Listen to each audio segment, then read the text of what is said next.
लाला हीराचंद की गिनती शहर के जाने माने अमीरों में होती थी। वो बड़े सज्जन और धर्मात्मा आदमी थे। लाला हीराचंद के पुरोहित थे पंडित सेवाराम। लाला जी के घर के सारे धार्मिक कामकाज जैसे पूजा पाठ, सत्यनारायण की कथा, शादी ब्याह सभी पुरोहित सेवाराम ही कराते थे। पंडित सेवाराम की आर्थिक स्थिति अच्छी नहीं थी। निर्धनता के कारण उनका जीवन काफी कष्ट में था। एक समय ऐसा भी आया जब पंडित सेवाराम को अपने यजमान लाला हीराचंद से 500 रुपए उधार लेने पड़े, परंतु कई वर्ष बीत जाने के बाद भी वो ये ऋण उतार न पाए। एक दिन पंडित सेवाराम मनी मन सोचने लगे, क्या ये ऋण मेरे सर से कभी नहीं उतरेगा? वो निर्धन थे, परंतु दिल के बुरे नहीं थे। वो चाहते थे कि चाहे जिस भी प्रकार हो अपने यजमान लाला हीराचंद का रुपया अदा कर दें। उनके लिए एक एक पैसा जैसे एक एक मोहर के बराबर था। अपना पेट काट काट कर बचाते थे, परंतु जब 4 पैसे इकट्ठे हो जाते थे तो कोई ना कोई ऐसा खर्च निकल आता कि सारा रुपया उड़ जाता। ऐसे समय में सेवाराम के हृदय पर तलवारें चल जाती थी। उनका हाल वैसा ही होता था जैसे उस डूबते हुए मनुष्य का होता है, जो हाथ पैर मार कर किनारे तक पहुंचे और किनारा टूट जाए। ऐसे समय में उनकी दशा कैसी करुणाजनक, कैसी हृदय भेदक होती थी। वो अपनी किस्मत को गालियां देने लगते। इसी तरह से कई वर्ष बीत गए। सेवाराम ने पैसा बचा बचा कर 80 रुपए जोड़ लिए। उन्हें लाला हीराचंद को 500 रुपए देने थे। इन 80 रुपए की रकम से ऋण उतारने का समय निकट प्रतीत हुआ, परंतु आशा ने धोखा दे दिया। अचानक उनका छोटा बेटा बीमार हो गया और लगातार 4 महीने तक बीमार रहा। पैसा पैसा करके बचाए हुए रुपए दवा दारू में उड़ गए। पंडित सेवाराम ने सर पीट लिया। अब चारों ओर फिर से अंधकार था। उसमें प्रकाश की हल्की सी किरण भी दिखाई ना देती थी। उन्होंने ठंडी सांस भरी और सोचने लगे, क्या ये ऋण कभी सर से नहीं उतरेगा? दूसरी तरफ लाला हीराचंद अपने पुरोहित की अवस्था अच्छी तरह से जानते थे और वो नहीं चाहते थे कि पंडित जी उन्हें कभी रुपए देने का भी प्रयत्न करें।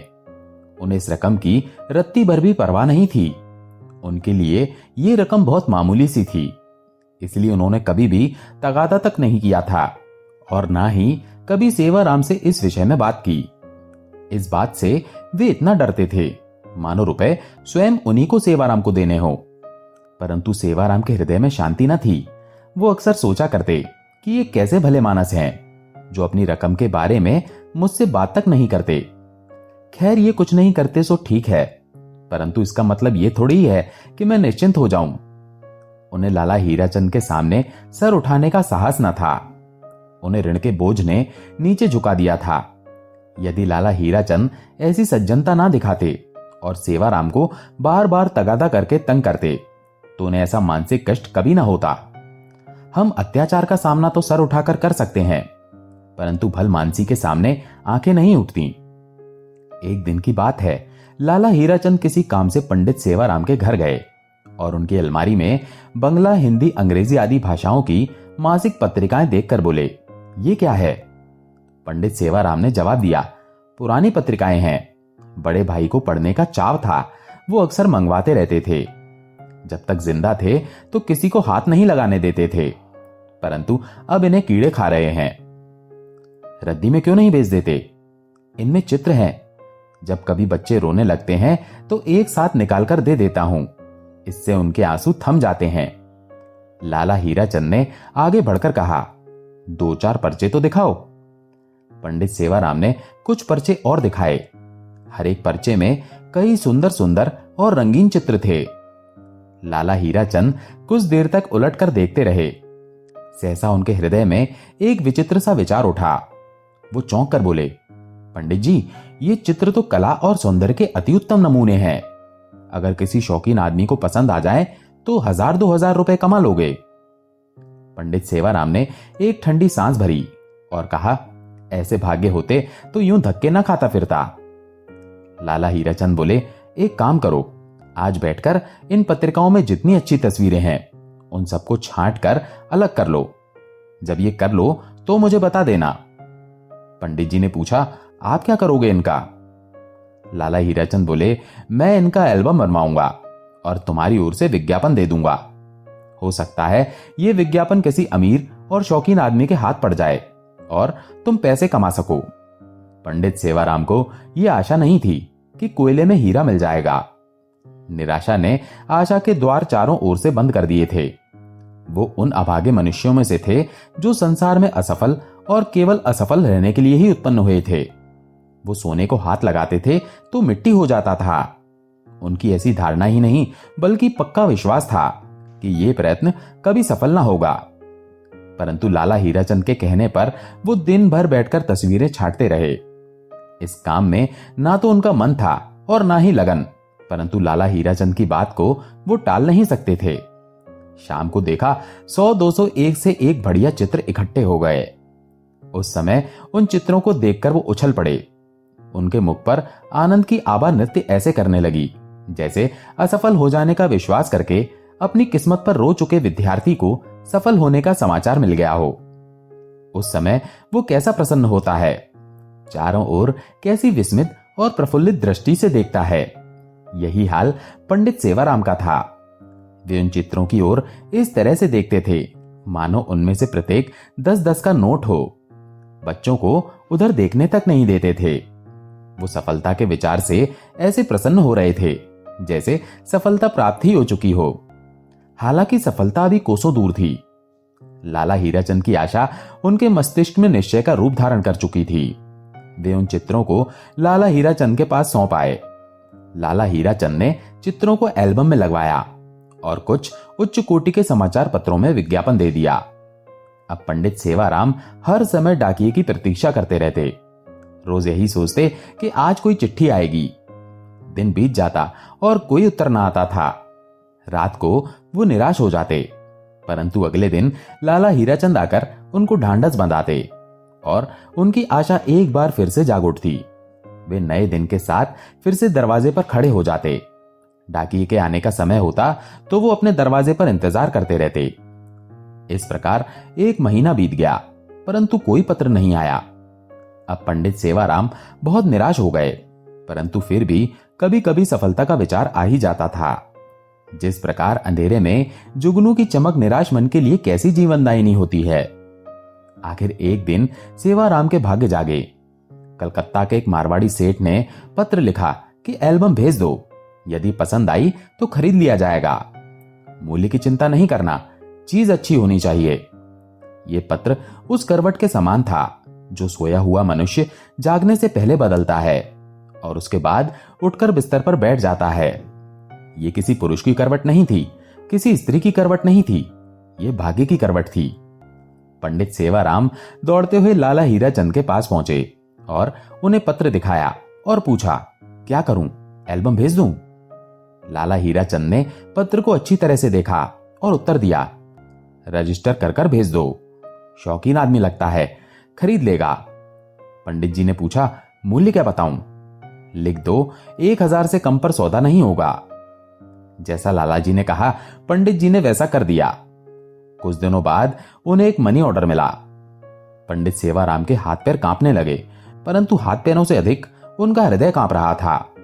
उन्होंने जल्दी से लिफाफा खोला और उछल पड़े। उसमें 100 के 10 नोट थे। पहले उनके भाग्य ने करवट ली थी, पर अब वो पूर्ण रूप से जाग गया था। तभी पंडित सेवाराम सोचने लगे, अगर 2000 लिखे होते तो शायद उतने ही मिलते। इस विचार ने उनकी प्रसन्नता किरकिरी कर दी। शाम के समय वे लाला हीराचंद के पास पहुंचे और 500 रुपए उनके सामने रख दिए और बोले, परमात्मा का धन्यवाद है कि मुझे इस भार से छुटकारा मिल गया। आपने जो दया और सज्जनता दिखाई, मैं उसके लिए मरने तक आपका आभारी रहूंगा। लाला हीराचंद ने विस्मित होकर पूछा, पंडित जी, क्या सेठ ने एल्बम खरीद लिया? पंडित जी बोले, जी हां, नहीं तो मुझ जैसे निर्धन ब्राह्मण के पास ये रुपया कहां से आता जो आपका ऋण चुका सकूं? परमात्मा ने मेरी सुन ली। लाला जी बोले, मैं पहले भी कहना चाहता था, परंतु कहते हुए हिचकिचाता था कि कहीं आपके हृदय को ठेस न पहुंचे। परंतु अब मुझे भय नहीं है, क्योंकि रुपया आपके हाथ में है। मेरा विचार यह है कि आप इन रुपयों को अपने पास ही रखें। मैं आपका यजमान हूं, मेरा धर्म है कि मैं आपकी सेवा करूं। यह सुनकर पंडित जी की आंखों में आंसू आ गए। वो आंसू पोंछते हुए बोले, आप जैसे सज्जन संसार में बहुत कम हैं, परमात्मा आपको चिरंजीवी रखे। अब तो मैं ये रुपया नहीं लूंगा। इतने वर्षों तक आपने मांगे नहीं, ये उपकार कोई कम नहीं है। मुझे इस ऋण से मुक्त हो जाने दीजिए। ये 500 रुपए देकर मैं अपने हृदय की शांति खरीद रहा हूं। निर्धन ब्राह्मण की उदारता और सच्चा चरित्र देखकर हीराचंद का मन मयूर की तरह नाचने लगा। उन्होंने पैसे ले लिए। मनुष्य रुपए देकर भी प्रसन्न हो सकता है, इसका अनुभव उन्हें पहली बार ही हुआ था। पंडित जी चले गए और उनके जाने के बाद लाला जी ने अपनी आंखें बंद कर लीं और वो किसी विचार में मग्न हो गए। इस समय उनके मुखमंडल पर एक विशेष आत्मिक तेज था। इस घटना को 6 महीने बीत चुके थे। एक दिन लाला हीराचंद बीमार पड़ गए। ऐसे बीमार पड़े जैसे वो अपनी पूरी जिंदगी में कभी नहीं हुए थे। पंडित सेवाराम उनके लिए दिन रात माला फेरा करते थे। वो वैद्य नहीं थे, डॉक्टर नहीं थे, वो ब्राह्मण थे और उनकी औषधि माला फेरना थी। और ये काम वो पूरी आत्मा और पूरी शक्ति से अपने मन की पूरी श्रद्धा से करते थे। उन्हें औषधि की अपेक्षा आशीर्वाद और प्रार्थना पर अधिक भरोसा था। एक दिन लाला हीराचंद चारपाई पर लेटे थे। उनके पास उनकी बूढ़ी मां उनके दुर्लभ और पीले मुख को देख देख कर अपनी आंखों के आंसू अंदर ही अंदर पी रही थी। थोड़ी दूर पर एक कोने में उनकी पत्नी खड़ी थी और देख रही थी कि ऐसा कोई काम तो नहीं जो रह गया हो। पास ही बैठकर पंडित सेवाराम रोगी को भगवत गीता सुना रहे थे। अचानक लाला हीराचंद बेहोश हो गए। पंडित जी ने गीता छोड़ दी और उठकर उनके सिराने बैठ गए। उनकी पत्नी गर्म दूध लेने के लिए बाहर को दौड़ी और मां घबराकर अपने बेटे को आवाज देने लगी। इसी समय पंडित जी को लाला जी के सिरहाने के नीचे कोई सख्त सी चुभती हुई सी चीज जान पड़ी। उन्होंने नीचे हाथ डालकर देखा तो उनके आश्चर्य की सीमा न रही। वो सख्त चीज वही एल्बम थी जिसे किसी सेठ ने नहीं बल्कि स्वयं लाला हीराचंद ने ही खरीद लिया था। पंडित सेवाराम इस विचार से बहुत ही प्रसन्न थे कि उन्होंने हीराचंद का ऋण उतार दिया है, परंतु ये जानकर उनके हृदय पर चोट सी लगी कि ऋण उतरा नहीं था बल्कि पहले से दुगना हो गया था। उन्होंने अपने बेसुध यजमान के पास बैठे बैठे एक ठंडी सांस भरी और सोचने लगे, क्या ये ऋण कभी नहीं उतरेगा? कुछ देर बाद लाला हीराचंद को होश आया। उन्होंने पंडित जी से एल्बम छीन ली और कहा, यह एल्बम सेठ साहब से अब मैंने मंगवा लिया है। पंडित जी जानते थे कि यजमान जी झूठ बोल रहे हैं, परंतु वो उन्हें पहले की अपेक्षा अधिक सज्जन, अधिक उपकारी और अधिक ऊंचा समझने लगे थे। इस घटना के बाद से पंडित जी के हृदय में अपने यजमान के प्रति इज्जत सम्मान पहले से भी कई गुना बढ़ गया था। गंगापुर गांव में गोपाल नाम का एक लड़का रहता था। गोपाल के माँ बाप बचपन में ही गुजर चुके थे। उसकी दादी ने ही उसे लाड़ प्यार से पाल पोसकर बड़ा किया था। गोपाल का स्वभाव थोड़ा गुस्सैल था। पाठशाला में उसने अपने सहपाठियों के साथ झगड़ा कर लिया, इसीलिए अध्यापक ने उसे पाठशाला से निकाल दिया। इस कारण से गोपाल की पढ़ाई बंद हो गई। गोपाल की दादी हर दिन सवेरे और शाम को गंगापुर गांव के मंदिर की साफ सफाई करती थी। वो एक बोरा अपने कंधों पर लटका लेती थी और गली में बिखरे हुए कूड़े करकट को उस बोरे में डाल लेती। फिर वो कूड़ा गांव के बाहर फेंकती थी। गांव के लोगों ने उसके रहने के लिए गांव के एक कोने में झोपड़ी की व्यवस्था कर दी थी। वो बुढ़िया उसी झोपड़ी में अपने पोते गोपाल के साथ रहती थी। फुर्सत के समय वो फटे कपड़ों को और तकियों को सीने का काम करती थी। गोपाल की दादी गोपाल को कोई भी काम करने नहीं देती थी। इसी वजह से गोपाल एकदम सुस्त बन गया था। सभी लोग उसे नालायक और निकम्मा कहते थे। जो भी गोपाल को ऐसा कहता तो गोपाल उन पर टूट पड़ता और उनसे झगड़ा मोल ले लेता था। ऐसे समय पर उसकी दादी उसे समझाती और उसे शांत रहने की सलाह देती थी। दादी उसे समझाती, बेटा गोपाल, इस दुनिया का यही नियम है। लोग तुम्हें कुछ ना कुछ बुरा भला कहते ही रहेंगे, पर तुम्हें लोगों से उलझना नहीं है। पर दादी, मैं कब तक लोगों के ताने सुनता रहूंगा? मुझे तो यह सब सहा नहीं जाता। ये कहता हुआ गोपाल अपने घर से बाहर निकल गया। दादी को अपने पोते के भविष्य की चिंता सताने लगी। इसी दुख के कारण वो बीमार रहने लगी। गोपाल अपनी दादी से बहुत ही प्रेम करता था। वो दिन रात बीमार दादी की सेवा करने में लग गया। एक दिन दादी की तबीयत कुछ ज्यादा ही खराब हो गई। वो समझ गई कि किसी भी क्षण में मर जाऊंगी। उसने अपने पोते को पास बुलाकर कहा, गोपाल, लोग तुम्हें निकम्मा कहते हैं, तुम्हारी खिल्ली उड़ाते हैं, पर तुम उन पर नाराज मत होना, उनसे झगड़ा मोल मत लेना। इस पूरी सृष्टि में कुछ भी बेकार नहीं होता, फिजूल कुछ भी नहीं है। आज जो तुम्हें निकम्मा कह रहे हैं, हो सकता है यही लोग कल तुम्हें योग्य कहें। भगवान तुम्हारी रक्षा करे।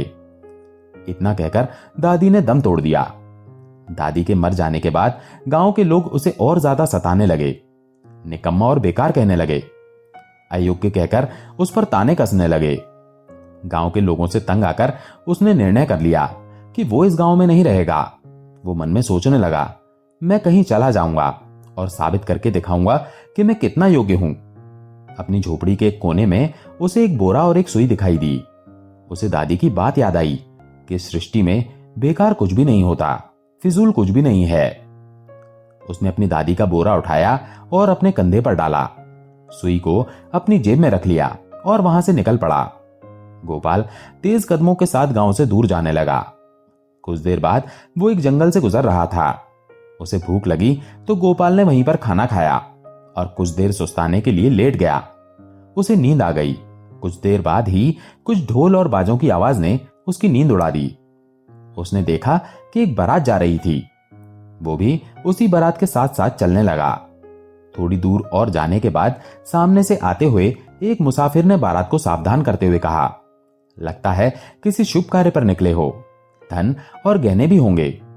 आप लोग जल्दी जल्दी जंगल से बाहर निकल जाएं। यहां जंगल में लुटेरे हैं और किसी भी क्षण आप पर आक्रमण कर सकते हैं। ये सुनते ही सारे बाराती घबरा गए और वो तेजी से चलने लगे।